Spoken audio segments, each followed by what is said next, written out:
I found watching the release of one of the Palestinian teenagers by Israeli military courts. Found watching it an exacting affair.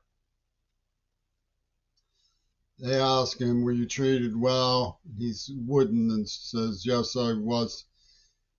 And nobody is fooled, but the Biden administration would say they have the legal proof that he was never mistreated. And it reminds me exactly of the same situation when Peter Ballou of King Kook led me walking across CMU's green. And he looked at me and said, "Well, how are you, James?" I said, "Fine." And he looked around to everybody and said, "Fine," as though confirming that I had just said that.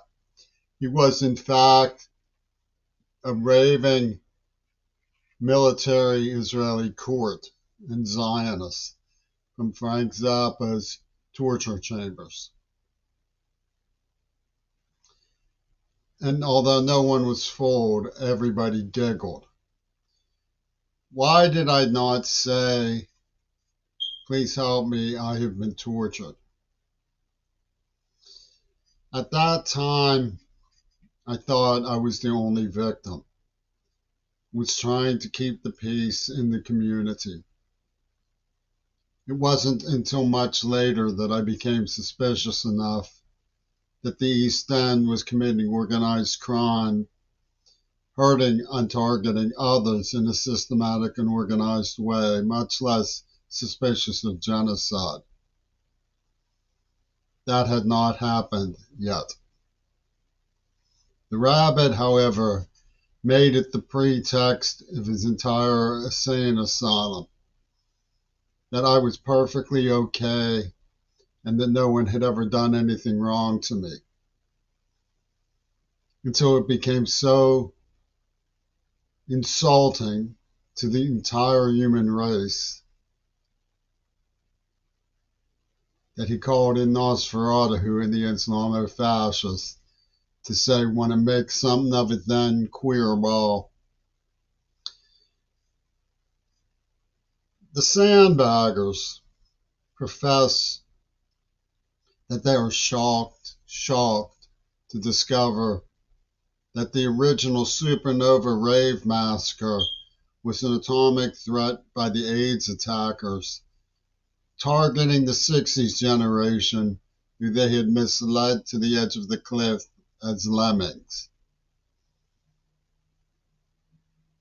It's a very dark statement about alternative media and the protest for the people of Gaza.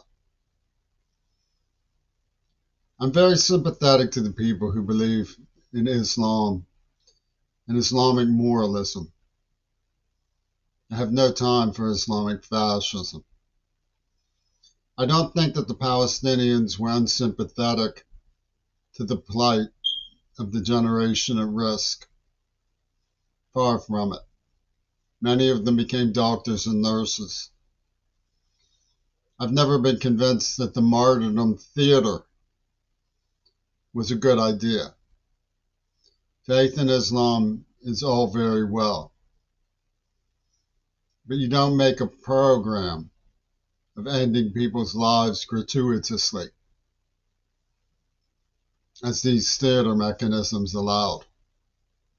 The entire John Lennon showcase was a theater mechanism, jam-packed with planning and evidence of cunning.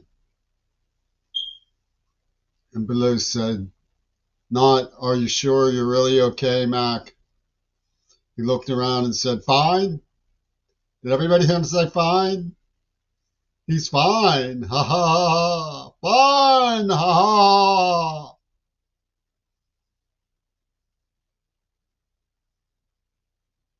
Nor did I really trust Ballou. I didn't understand then either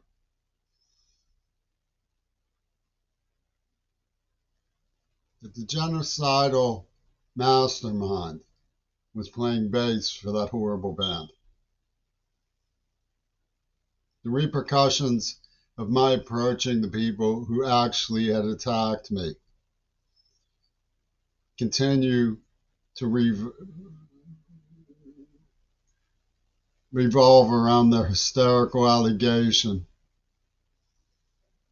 which they made into a pact of steel with media, that a deaf man who was in pain from being rejected and ridiculed and subject to Zionism in the dark secrets of Pittsburgh cried over a girl who was Jewish when she left him. And this, the magnificent Robert Fripp claims, is my blame for the theater exit. Tony Levin's special ploy